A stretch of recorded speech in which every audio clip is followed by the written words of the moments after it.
సర్వోన్నతుడు ఘనమైనకి లేకలేని నాకు పెద్ద స్తుతులు తెలియపరుస్తూ ప్రబోధనముగా ఈ ఆదివారం ఆత్మతో సత్యముతోనూ మనము దగ్గరైన దేవుడిని ఆరాధించే అవకాశాన్ని కలిగించున్నాడు.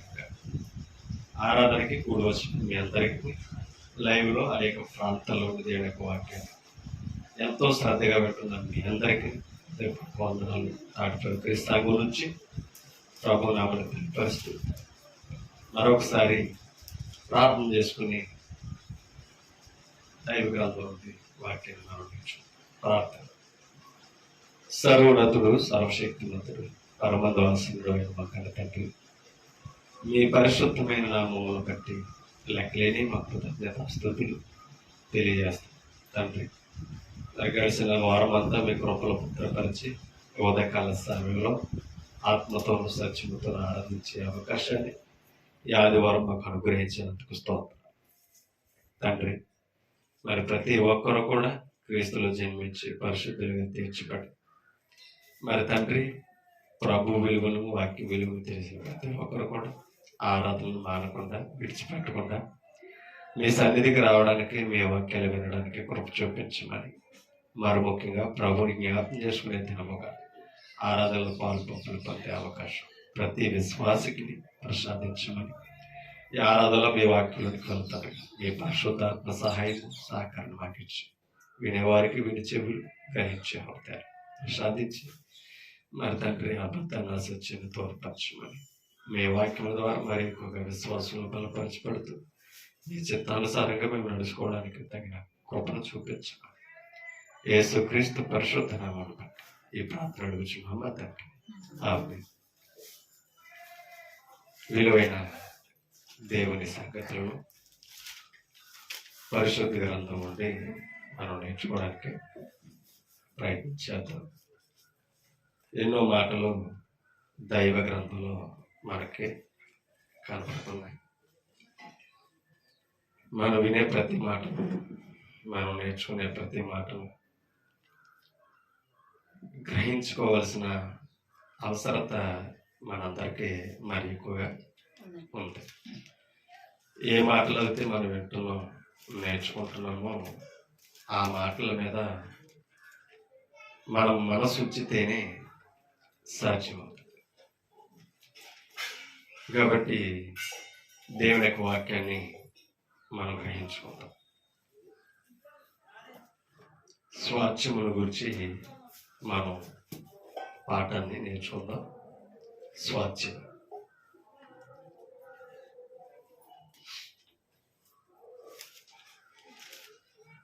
అలాగే హత్తుకొనుట, ఆ మాటల్లో మనం గ్రంథం నుండి నేర్చుకుంటాం. ఒకసారి ఆదికాండం 29వ అధ్యాయం 34వ వచనాన్ని మనం చదువుకుంటాం. 29వ అధ్యాయం ఆదికాండం 34వ వచనం. ఆమె మరలా గర్భవతి అయి కుమారుని కని తుదకు ఈసారి నా పెనిమిటి నాతో హత్తుకుని ఉండును అని అనుకుంటుందట. ఎవరో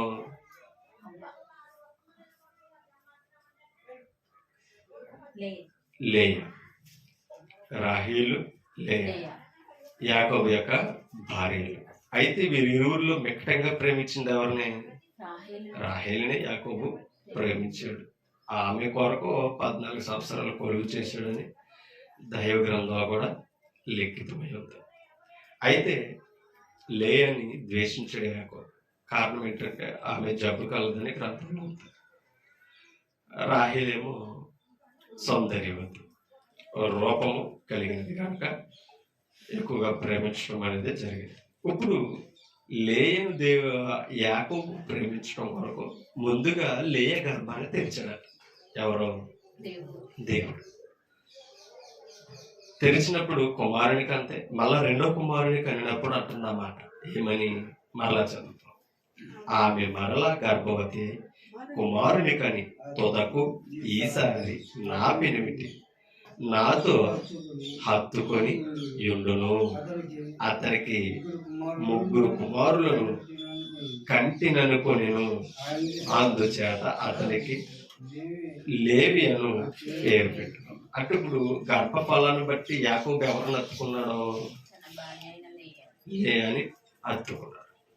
అంటే ఆ గర్భఫలం ద్వారా ఆమెను హక్కును చేర్చుకోవడం అనేది జరిగింది. సంఖ్యాకాండంలోకి మనం వెళ్తాం. సంఖ్యాకాండం 36వ అధ్యాయం. సంఖ్యాకాండము 36 అధ్యాయంలోకి మనం వెళ్తాం. 7 వచనాన్ని ఒకసారి చదువుతాం. 36 అధ్యాయము 7 వచనం. ఇశ్రాయేలీయుల స్వాస్థ్యము ఒక గోత్రము నుండి. సంఖ్యాకాండము 36వ అధ్యాయము 7వ వచనం. 144 పేజీ పాత నిబంధనలు. ఇశ్రాయేలు స్వాస్థ్యము ఒక గోత్రము నుండి వేరొక గోత్రములోనికి పోకూడదు. అంటే ఇశ్రాయేలుకి దేవుడు ఏ స్వాస్థ్యం అయితే ఇచ్చాడో ఆ స్వాస్థ్యాన్ని ఏ గోత్రం పొందాలో ఆ గోత్రమే పొందాలట. ఇంకో గోత్రానికి వెళ్ళడానికే లేదు. ఎందుకంటే 12 గోత్రాల వారికి కూడా ఎవరికి ఏ స్వాస్థ్యం అర్హత ఆ స్వాస్థ్యాన్ని పొందాలట. అందుకనే చెప్తున్నాడు, ఇశ్రాయేలీల స్వాస్థ్యము ఒక గోత్రములో నుండి వేరొక గోత్రములకు పోకూడదు. ఇశ్రాయేలీల ప్రతివాడును ఇశ్రాయేలీలలో ప్రతివాడును తన పితరుల గోత్ర స్వాస్థ్యమును హత్తుకొని ఉండవలెను. ఏం చేయాలట? గోత్ర స్వాస్థ్యం పోకూడదంటే హత్తుకుని ఉండాలట. ఇశ్రాయేలు గోత్ర స్వాస్థ్యాన్ని హత్తుకుని ఉండాలట. ఒక మాట మనం చదువుతాం. మొదటి సమూయేలు గ్రంథంలోకి మనం వెళదాం. మొదటి సమూయేలు గ్రంథం తీసారు. 26 అధ్యాయం 19 వచనంలో ఒకసారి చదువుతాం. మొదటి సమూయేలు 26వ అధ్యాయం 19వ వచనంలో ఒక మాట మనకి కనపడుతుంటారు. దావీదు సౌలుతో పలుకుతున్న మాటలివి. రాజా, నా ఏలినవాడా, నీ దాసుని మాటలు వినుము. నా మీద పడవలెనని యెహోవా నిన్ను ప్రేరేపించిన ఎడల నైవేద్యం చేసి. ఎవరికి? యెహోవా. అంటే నువ్వు నన్ను తరమడం, నువ్వు నన్ను చంపడానికి ప్రయత్నం దేవుడే నీ హృదయాన్ని ప్రేరేపిస్తాయి. అంటే దాని అర్థం ఏంటంటే దేవుని చిత్తములోనే నేను చంపబడడం జరిగితే నేను అవసరమైతే ఆయనకి ఏం చేయొచ్చు? నైవేద్యం పెట్టి శాంతిపరచవచ్చు. ఆయన కోపం నేను చల్లార్చుకుని నీ హృదయాన్ని మార్పించుకోవచ్చు. కింద ఇంకో మాట అన్నాడు చూడండి. అయితే నరులు ఎవరైనను నిన్ను ప్రేరేపించిన ఎడల వారు యెహోవా దృష్టికి శాపగ్రస్తులగుదురు. ఎవరో మనుషులు ప్రేరేపిస్తే గనక వారి దైవ దృష్టికి ఏమవుతారు? శాపగ్రస్తులు అవుతారు. కింద చదువుతాం. వారు యెహోవా దృష్టికి శాపగ్రస్తులగుదురు. వారు నీవు దేశమును విడిచి అన్య దేవతలను పూజించమని నాతో చెప్పి దావీదుని అన్నారట. ఈ ఇశ్రాయేలు దేశాన్ని విడిచిపెట్టి వెళ్ళి అన్యుల దేశాన్ని ఆ దేవతలను పూజించారన్నారట. అంటే దేవుని విడిచిపెడితే ఆరాధించేది ఎవరనంటే దేవతలని. ఎందుకంటే యెహోవాని విడిచిపెట్టిన వారందరూ కూడా విగ్రహారాధికులు అయ్యారంటే దేవతలను విగ్రహాలను ఆరాధించారు. కానీ ఈయన్ని ఆ దేశాన్ని దేవుని విడిచిపెట్టి వెళ్ళిపోమంటే నేను అన్య దేవతలను పూజించాలని మీరు ఏం చేస్తున్నారు చూడండి. అక్కడ మాట అన్నాడు, నీవు ఈ దేశమును విడిచిపెట్టి అన్య దేవతలను పూజించమని నాతో చెప్పి యెహోవా స్వాస్థ్యమును, యెహోవా స్వాస్థ్యమును హత్తుకొనకుండా.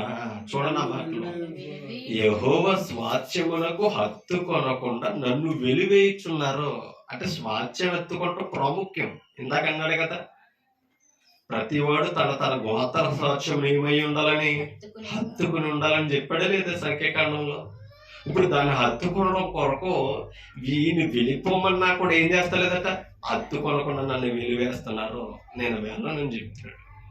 అంటే ప్రతి ఒక్కరు కూడా గోత్ర స్వాస్థ్యం ఏం చేయాలి, హత్తుకొని ఉండాలి. హత్తుకొని ఉంటేనే దాన్ని పొందడానికి అర్హుడు అనమాట. ఓకేనా? మరొక మాట చదువుతాం, ద్వితీయోపదేశకాండంలోనికి వెళ్తాం. 4వ అధ్యాయము, ద్వితీయోపదేశకాండం 4వ అధ్యాయము 4వ వచనంలో ఒక మాట చదువుతాం. చూడండి, అక్కడ ఒక మాట కనపడుతుంది మనకి. 4వ అధ్యాయము 4వ వచనము, ద్వితీయోపదేశకాండం.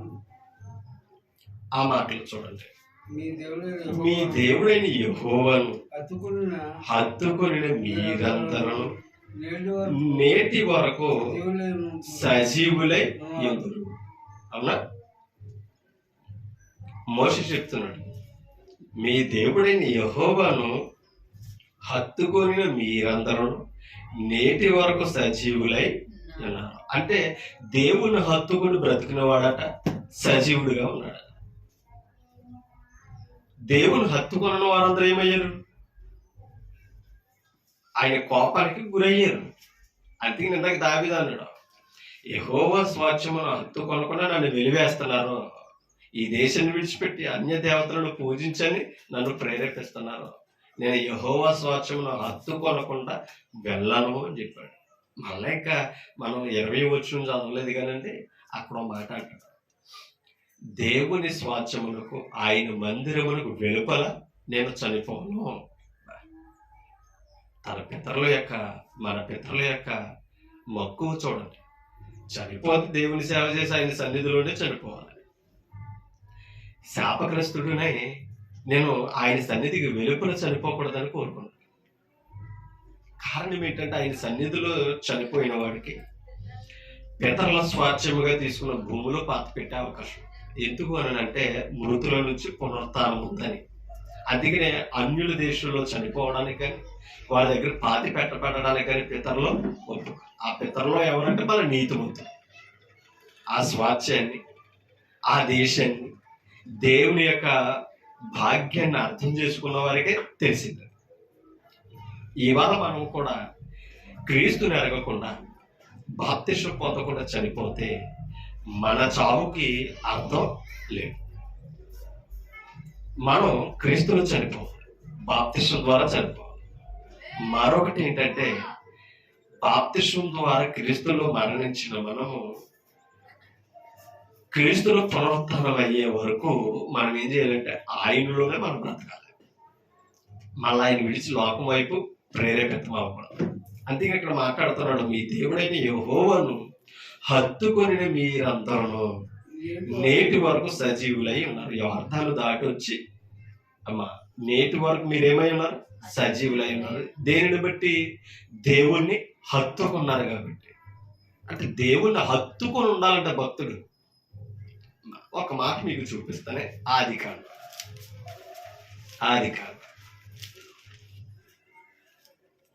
తీసారు. ఆదికాండం 2వ అధ్యాయం 24 వచనం చదువు.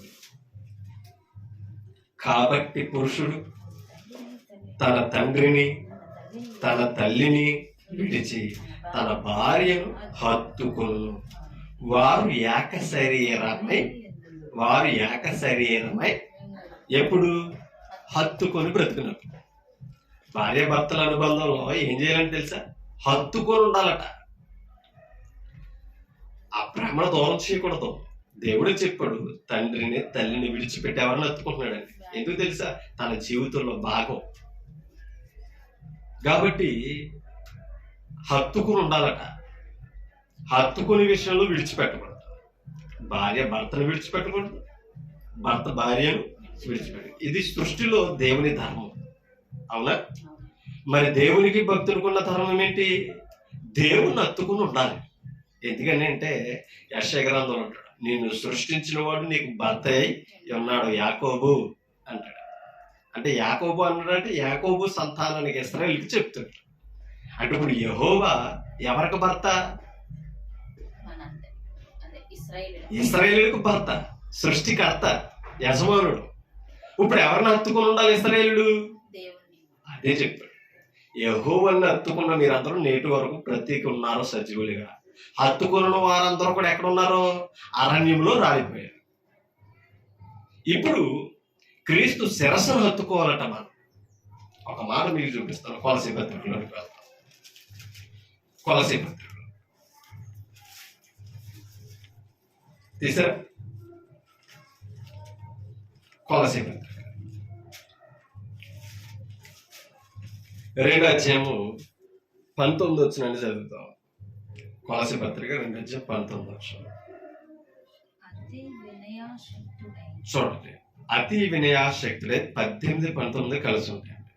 దేవదూత ఆరాధన ఎందు కలిగి, ఏ ఆరాధన అట? దేవదూత ఆరాధనే ఉన్నదట అపొస్తలుల కాలానికి. దేవదూత ఆరాధన ఎందు అంటే కోరిక కలిగి, కలిగి తాను చూచిన వాటిని గురించి గొప్పగా చెప్పుకొనొచ్చు.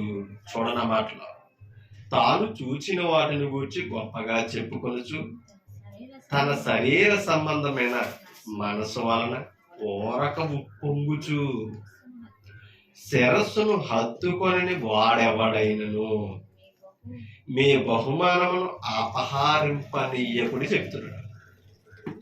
శిరస్సును హత్తుకొనను వాడెవడైనా మీ బహుమానాన్ని ఏం చేయకూడదు? అపహరింపనీయకూడదు. అందుకు కాబట్టి వారు ఏం చేస్తున్నారు? ఓరకు ఉప్పొంగుచున్నారు. దేవదూత ఆరాధన ఏంటి ఇచ్చ కలిగి ఉన్నారు.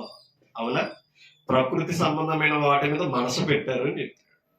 ఇవాళ క్రీస్తులో ఉన్నవాడు లోకం మీద మనసు పెట్టకూడదు. ఏదో ఒక ఆరాధన చేయకూడదు. వాక్యం అంగీకరించే ఆరాధన చేయాలి. అది ఆత్మతో సత్యముతో అయి ఉండాలి.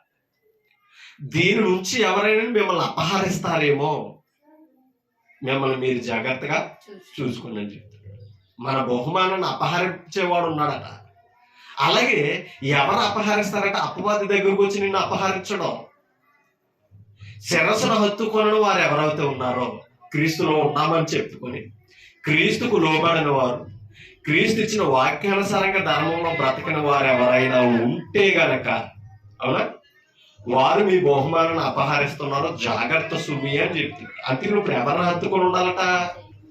శిరస్సును హత్తుకొని ఉండాలి. శిరస్సును హత్తుకునేది శరీరం. అవునా? ఇప్పుడు శిరస్సు ఎవరని చెప్పింది క్రొత్త నిబంధన? క్రీస్తు. మరి శరీరం ఎవరవ్వాలి? సంఘములో ప్రతి పరిశుద్ధుడు. అంటే ఇప్పుడు పరిశుద్ధుడు ఎవరిని హత్తుకోవాలట? శిరస్సు అయి ఉన్న క్రీస్తును హత్తుకుంటే ఏముందట? బహుమానం ఉంది. అందుకే ఇందాక ఏమన్నాడు ఆది కాండంలో? పురుషుడు తన తండ్రిని తల్లిని విడిచి తన భార్యను హత్తుకుంటున్నాడు. అంటే ఎప్పుడైతే పరిశుద్ధుడు క్రీస్తుని హత్తుకుని ఉంటాడో, క్రీస్తు ఆయనలో జన్మించిన క్రైస్తవుని హత్తుకునే అవకాశం ఉంది. ఎందుకని? ఆ పరిశుద్ధుడు ఆయన శరీరంలో భాగం, అవయవం కనుక. శిరస్సును హత్తుకుంటే ఏముంది? జీవం ఉంది. హత్తుకోకపోతే ఈ శిరస్సుని ఈ శరీరం నుంచి వేరు చేస్తే ఏమవుతుంది? జీవం పోతుంది. అవునా? ఇప్పుడు శిరస్సుగా క్రీస్తు ఉంటే, క్రీస్తు నుండి వేరైతే జీవం కోల్పోతాం. అందుకు కాబట్టి జీవమే మనకిచ్చిన నిత్య జీవమే బహుమతి.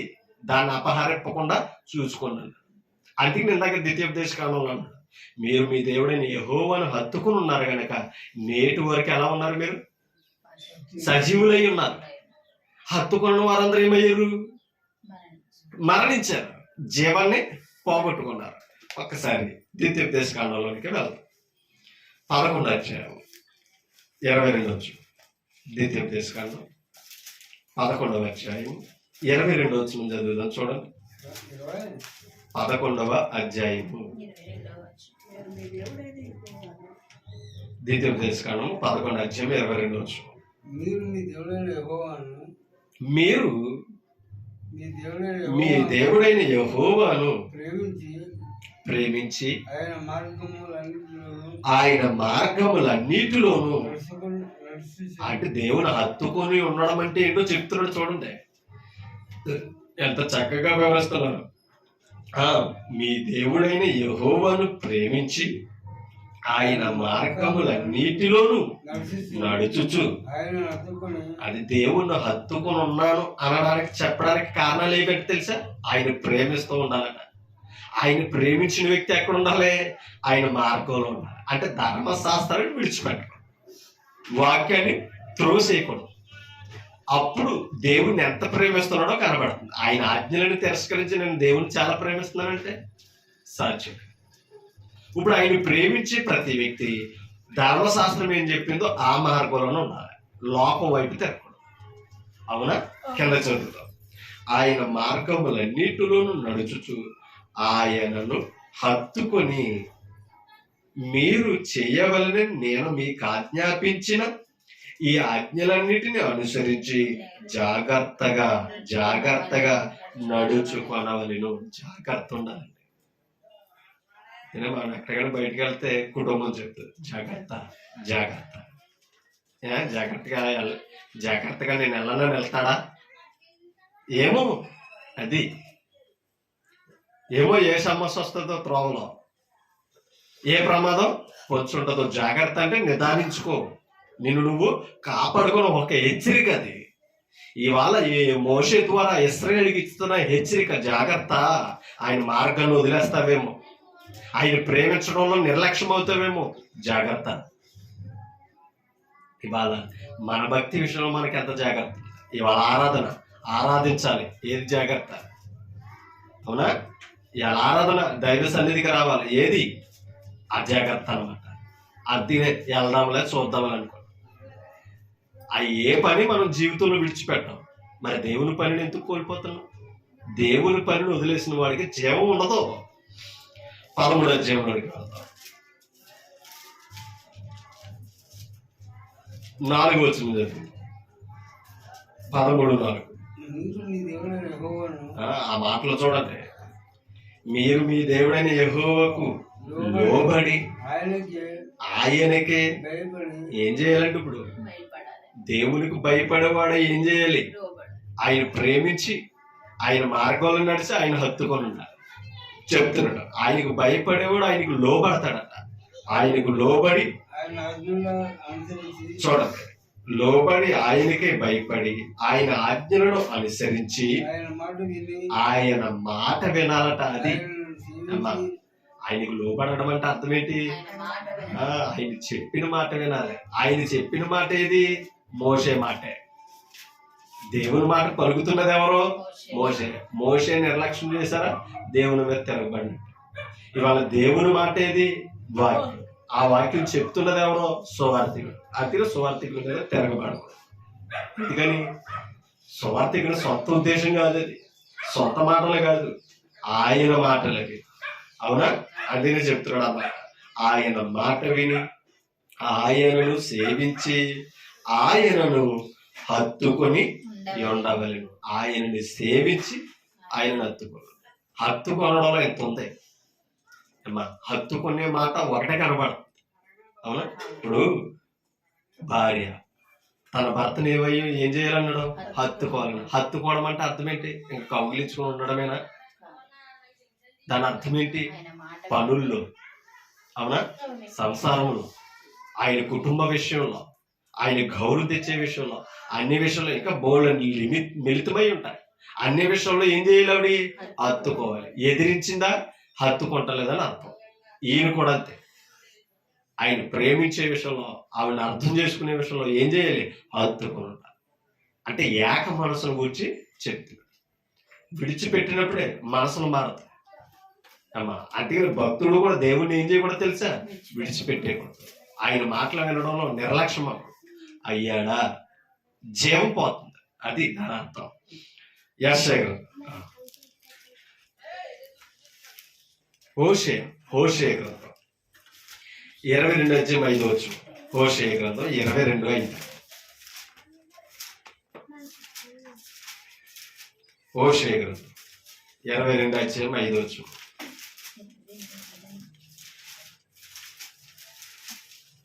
తీసారు?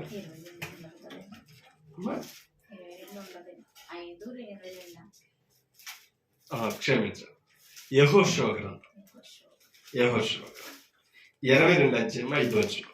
యెహోషువ గ్రంథం 22:5. ఆ మాటలు చూడండి. 22 అధ్యాయం 5 వచనం. యెహోషువ గ్రంథం. అయితే మీ పూర్ణ హృదయముతోను మీ పూర్ణాత్మతోను మీ దేవుడైన యెహోవాను ప్రేమించుచు. ఆ మాటలు చూడండి. అయితే మీ పూర్ణ హృదయముతోను మీ పూర్ణాత్మతోను మీ దేవుడైన యెహోవాను ప్రేమించుచు. ఎలా ప్రేమించాలంటే దేవుణ్ణి? పూర్ణ హృదయముతో పూర్ణ ఆత్మతో. ఎవరిని ప్రేమించాలట? యెహోవాను ప్రేమించుచు ఆయన మార్గములన్నిటిలో నడుచుకొనుచు ఆయన ఆజ్ఞలను గైకొనుచు ఆయనను హత్తుకొని. చూసారా? ఆయనను హత్తుకొని. ఎత్తుకు ఆయన్ని హత్తుకొని ఉండాలి, ఆయన్ని సేవించాలి, ఆయన మార్గంలో నడవాలని చెప్పుకున్నాడంటే చుట్టూరు అన్యులు, ఇశ్రాయేలు చుట్టూరు ఉన్న వాళ్ళందరూ అన్యులు.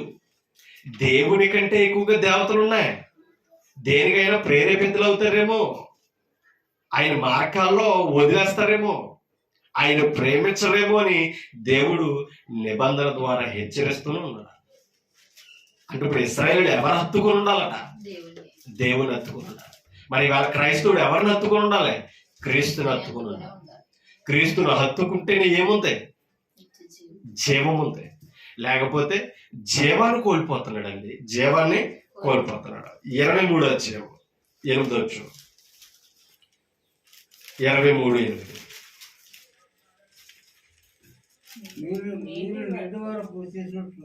చూడండి ఆ మాటలు. మీరు నేటి వరకు చేసినట్లు మీ దేవుడైన యెహోవాను హత్తుకొని ఉండవలెను. మీరు నేటి వరకు చేసినట్లు మీ దేవుడైన యెహోవాను హత్తుకొని ఉండవలెను.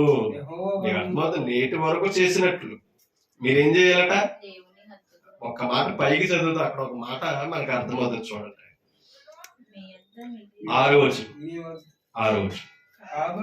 కాబట్టి మీరు మోషే ధర్మశాస్త్ర గ్రంథములో వ్రాయబడినదంతటిని, ధర్మశాస్త్రంలో ఉన్నదంతా గైకోవాలట. అది దేవుని ప్రేమించడం. గైకొని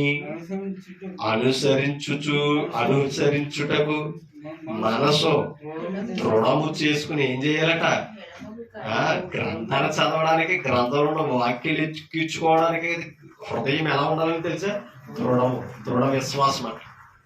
బలపరుచుకోవాలంటే హృదయాన్ని. కింద ఇంకో మాట నడుచుకుంట.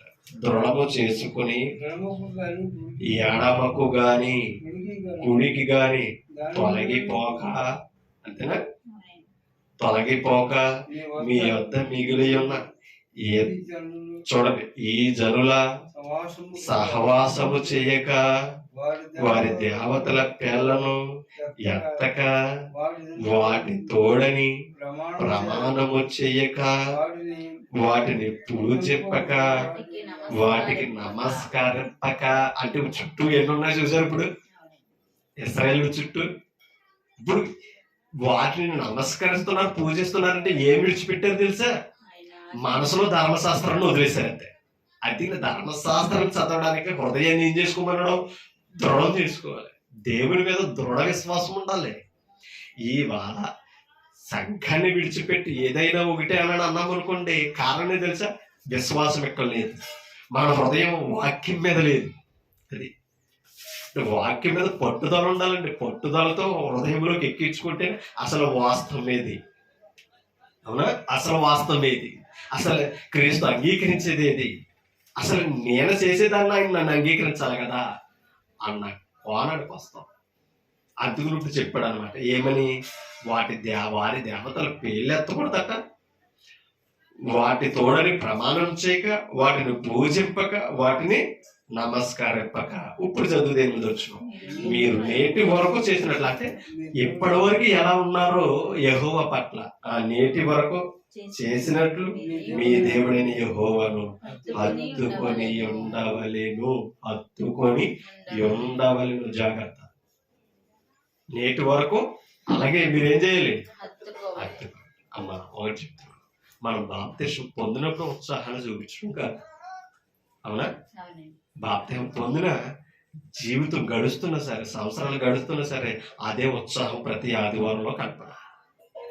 ప్రతి సంఘ కార్యాల్లో అదే ఉత్సాహం కనపడాలి.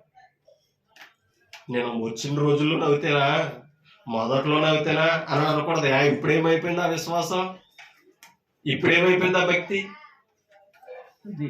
మొదట్లో ఎలా ఉన్నావు, ముగింపులో కూడా అలాగే ఉండాలి. అందుకని అంతవరకు నమ్మకం ఉన్నవాడు నిత్యజీవం పొందుతాడు, అంతవరకు సహించేవాడు రక్షింపబడతాడని చెప్తాడు. అంటే మరణ ముగింపు వరకు ఉండాలండి. భక్తి అంటే సగంలో వదిలేసేది కాదు, సమస్య వస్తే పోయేది కాదు. మరణమైన చావైనా సరే, జీవమైన మేలైనా సరే క్రీస్తులో ఉండవలసిందే, క్రీస్తును హత్తుకొని బ్రతకవలసిందే. అలా ఎప్పుడైతే బ్రతికామో మన బ్రతుక్కి పరమార్థం ఉన్నదని వాక్యం చెప్తుంది. అది మనం అర్థం చేసుకోవాలి ప్రేమతో. అంతేకాకుండా మీరేం చేయాలి? హత్తుకొని ఉండాలి. హత్తుకొని ఉంటేనంట అన్యుడికి కూడా అవకాశం ఇచ్చాడట. ఒక మాట మీకు చూపిస్తాను. రూతు గ్రంథం పక్కనే ఉంటుంది చూడండి, న్యాయాధిపతుల ప్రక్కన రూతు గ్రంథం 1వ అధ్యాయం.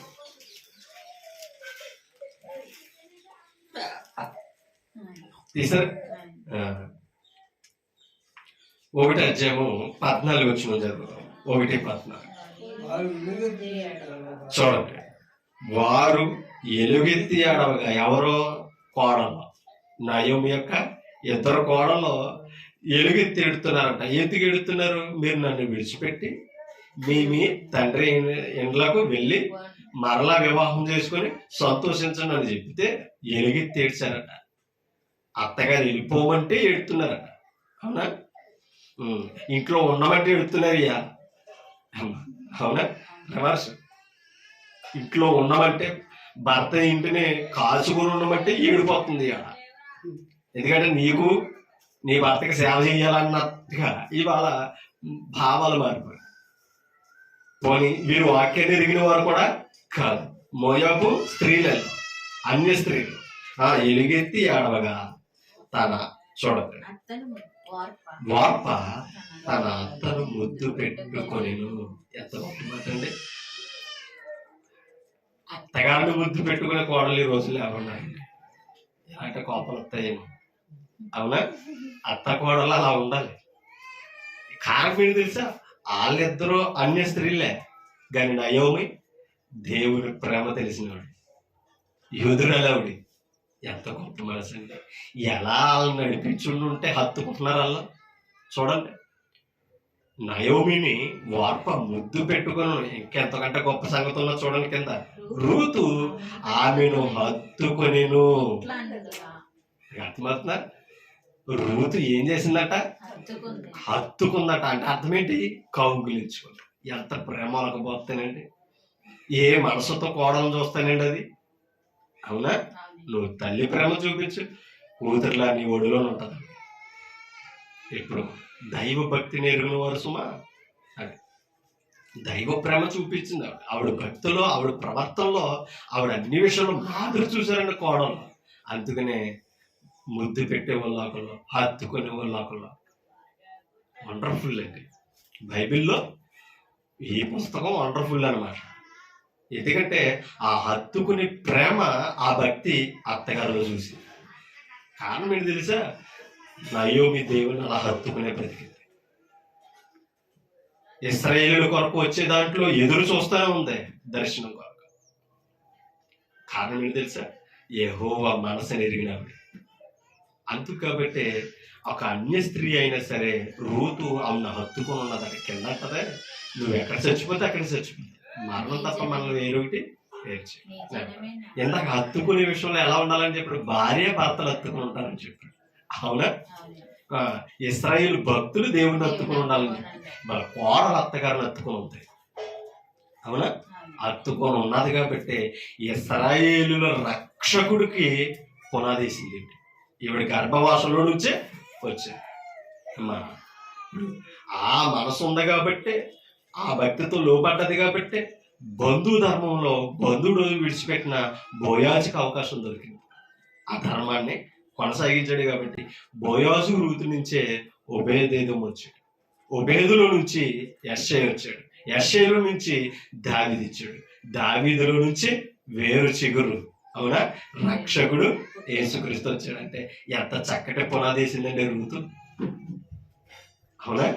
ఎంత చక్కటి పునాది వేసింది. మళ్ళా రూతు ఎవరో యూదురాలు కాదు, మోయాబు దేశస్తురాలు, అన్యురాలు. మరి ఎక్కడ దొరికింది ఆ పునాది? లోబడడం, విధేయత చూపడం. ఆ నయోమి వలన దేవుణ్ణి అత్తుకున్నది ఆవిడ కూడా. ఎంత గొప్ప మాట అండి.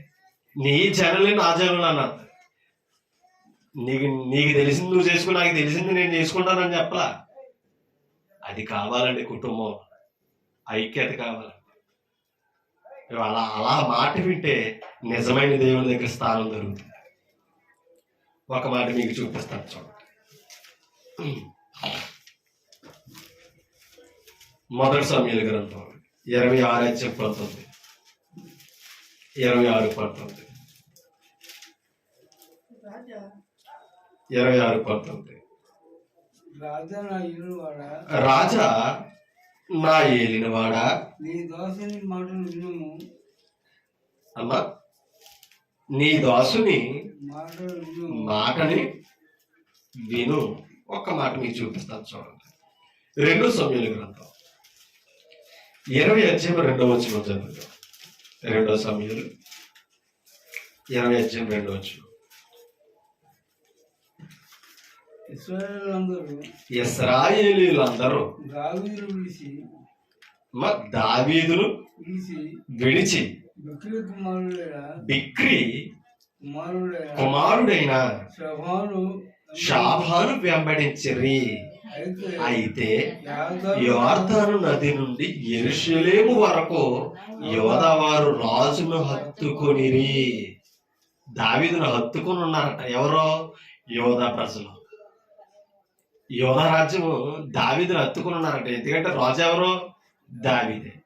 మరి దావీదును విడిచి బిక్రీ కుమారుడైన షాబాను వెంబడించారటారటి. ఎందుకు వెంబడించారు? అప్పుడు దాకా హత్తుకున్న వారు అప్పుడు ఎందుకు హత్తుకోలేదు? 21 చదవండి. మొదటి వచనం చూడండి. మొదటి వచనం చదవండి. బెన్యామీనీయుడగు బిక్రీ కుమారుడైన షాబాను, చూడండి, షాబాయును పలికి మాలిన వాడొకడు అచ్చటుండెను. ఎవడంటే ఇతను షాబా. ఎవరట? షాబా పనికి మాలిన వాడట. అంటే దాని అర్థం ఏంటి? దేవుని పనిలో వ్యతిరేకి. ఎలాంటి వాడు? చూడండి, పనికి మాలిన వాడొకడు అచ్చటుండెను, వాడు దావీదునందు మనకు భాగము లేదన్నాడట. అర్థమైందా? దావీదు ద్వారా మనకు ప్రయోజనం లేదన్నట్ట. దావీదునందు మనకు భాగము లేదు. యెషై కుమారుని యందు మనకు స్వాస్థ్యము ఎంత మాత్రం లేదన్నాడంటే. ఎలా ఎక్కిస్తున్నాడు చూడండి. బుర్రకి ఎలా ఎక్కిస్తున్నాడు చూడండి. స్వాస్థ్యం లేదు, భాగము లేదన్నాడు అన్నాడట. కింద చదువుతాం.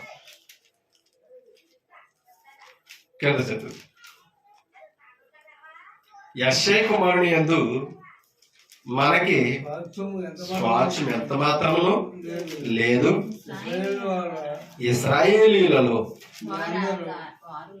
ఇశ్రాయేలీయులారా, మీరందరూ మీ గుడారములకు పోవుడని బాగా ఊది మరి ప్రకటన చేశాడట. వినరేమో అని. అవునా? ఇప్పుడు చదువుతాం. ఇశ్రాయేలు వారందరూ అమ్మా దావీదును విడిచి బిక్రీ కుమారుడైన. ఎందుకు? పనికి మాలిన వాడు పనికి మాలిన మాటలే చెప్తాడు. అవునా? ఏంటి అక్కడ పనికి మాలిన మాట? యెషై కుమారుని యందు మనకి స్వాస్థ్యం లేదు, దావీదునందు భాగం లేదు అంటున్నాడట. ఎంత వ్యతిరేకమైన మాట చూడండి. ఆ మాట అనగానే ఇప్పుడు ఆ పనికి మనలో కొందరు అనుసరించారు. అవునా? వాళ్ళ సంఘంలో కూడా ఉంటారండి. వాక్యాన్ని వ్యతిరేకించి వాక్యం మీద తిరగబడి వెళ్ళిపోతున్న వారు ఉంటారు. ఎవరో ఒకరు ఉంటారండి చెడగొట్టే వాళ్ళు, చెడు మాటను బుర్రకెక్కించే వాళ్ళు ఉంటారండి. కానీ దేవుని ద్వారా ఈ మాట మన జీవితంలో పడకూడదు. మనం పనికొచ్చే వరకు ఉండాలి. మన మాట, మన భక్తి ఇతరులకు మార్గం చూపించాలి. దైవదికి యెషయా గ్రంథం 56 అధ్యాయం. యెషయా గ్రంథం 56 అధ్యాయం.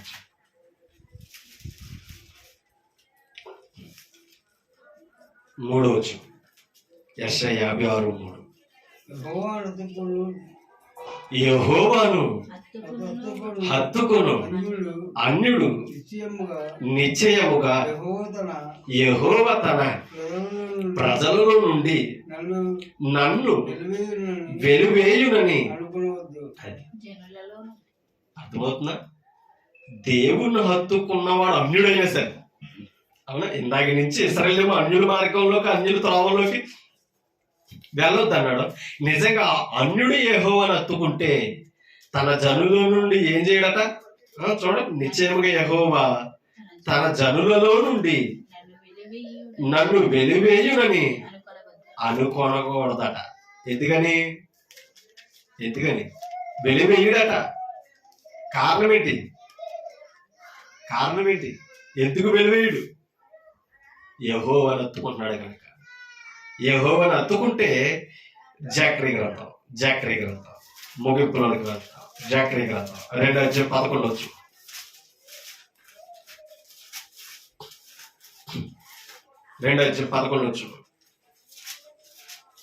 యెహోవాను హత్తుకున్న అన్యుడే ఏమవుతలేదట? ఆయన జనుల నుండి వేస్తాడని అనుకోనకూడదట. అంటే అన్యుడు కూడా హత్తుకుంటే దేవుడే అవకాశాన్ని ఇస్తున్నాడు. కింద చదువు. జకరియా గ్రంథము 2:11. ఆ దినమున అన్యజనులు అనేకులు యెహోవాను హత్తుకుని నాకు జనులు కుదురు. అబ్బా, దేవుని హత్తుకుంటే అన్యజనులు కూడా ఎవరి జనులుగా మార్చబడే అవకాశం ఉందట. ఏ దినమున? లోకస్వార్త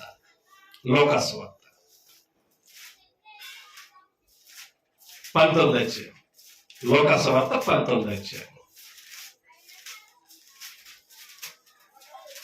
తీసారు. 48.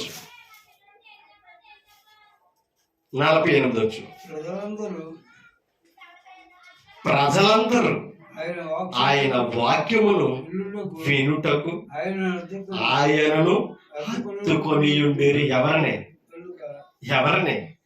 యేసుక్రీస్తుని. ఇశ్రాయేలేమో యెహోవాను హత్తుకుంటే జనులందరూ యేసుక్రీస్తును హత్తుకొని ఉంటున్నారట. ఎందుకు హత్తుకొని ఉంటున్నారు?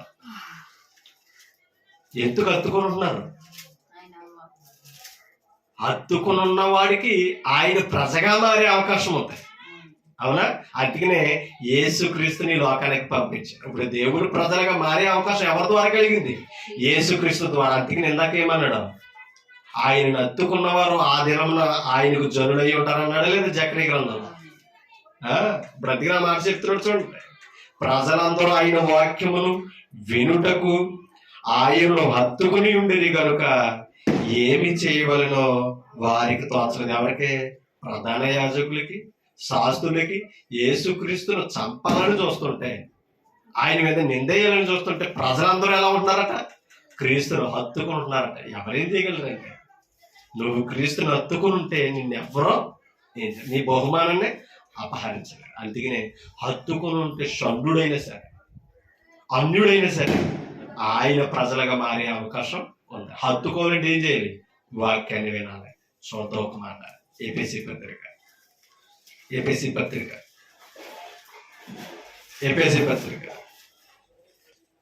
2వ అధ్యాయం. ఏపీసీ పత్రిక 2వ అధ్యాయం తీసారు. 11 చదువు. కాబట్టి మునుపు శరీర విషయంలో అన్యజనులయ్యుండి శరీరమందు చేతితో చేయబడిన సున్నతి గలవారు అనబడిన వారి చేత సున్నతి లేని వారనబడిన మీరు ఆ కాలమందు సున్నతి పొందకముందు అన్యులుగా ఉన్నారట. సున్నతి పొందిన వారు ఆయన ప్రజలు. ఆ కాలమందు ఇశ్రాయేలీలతో సహపౌరులు కాక, అన్యులు ఇశ్రాయేలుతో దేవునికి సహపౌరులు కాలేదట. సహపౌరులు కాక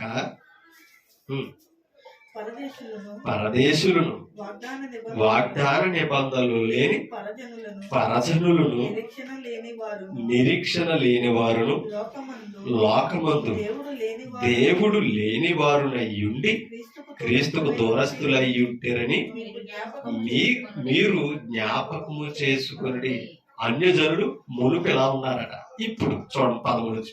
అయినను మునుపు దూరస్తులైన మీరు ఇప్పుడు ప్రస్తుత కాలంలో ఇప్పుడు క్రీస్తు యేసునందు క్రీస్తు రక్తము వలన సమీపస్తులై ఉన్నారు. సమీపస్తులై ఉన్నారు. ఎలా సమీపస్తులయ్యారంటే క్రీస్తునందు. ఎలాగా 15 ఇట్లు సంధి చేయొచ్చు ఈ ఇద్దరిని ఎవరినే? యూదుల్ని, అన్యుల్ని. ఈ ఇద్దరిని తన యందు ఒక నూతన పురుషునిగా సృష్టించాడంటే బాప్తిసం ద్వారా ఆయన రక్తంలో. 16 తన శిలువ వలన ఆ ద్వేషమును సంహరించి, ఏ ద్వేషమును?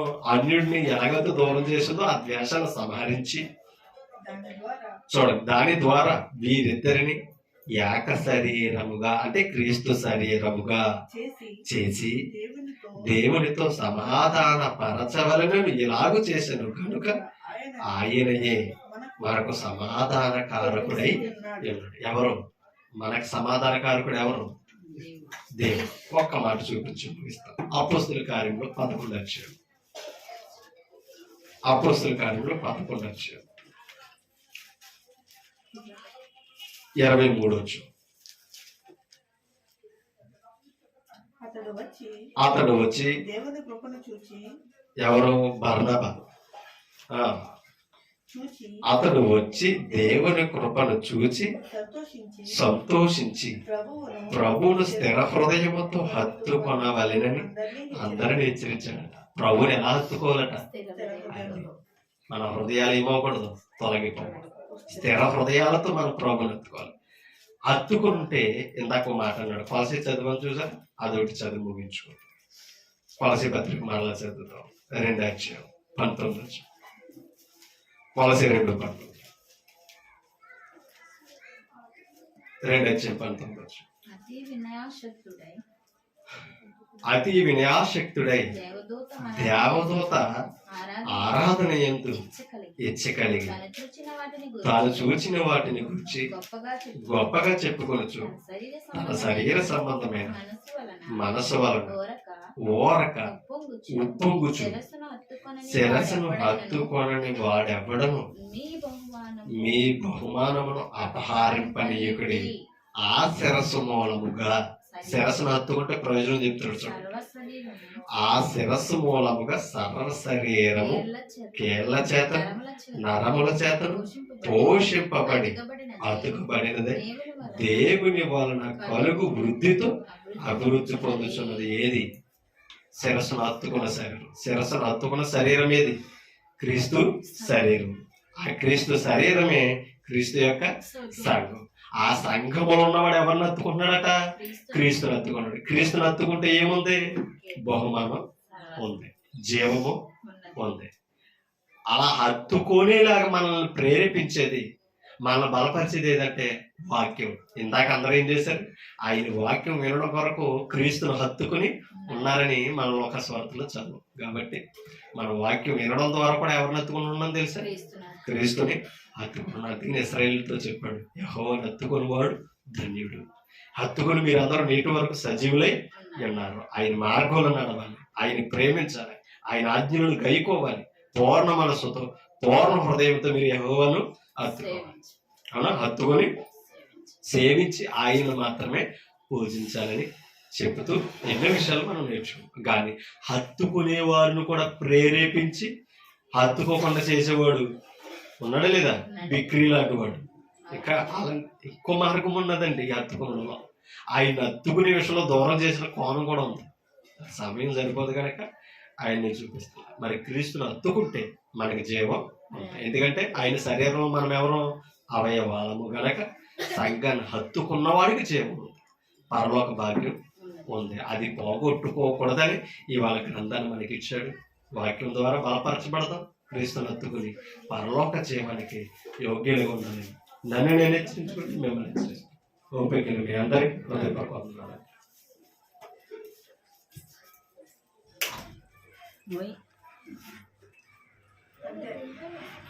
కూర్చో కూర్చో.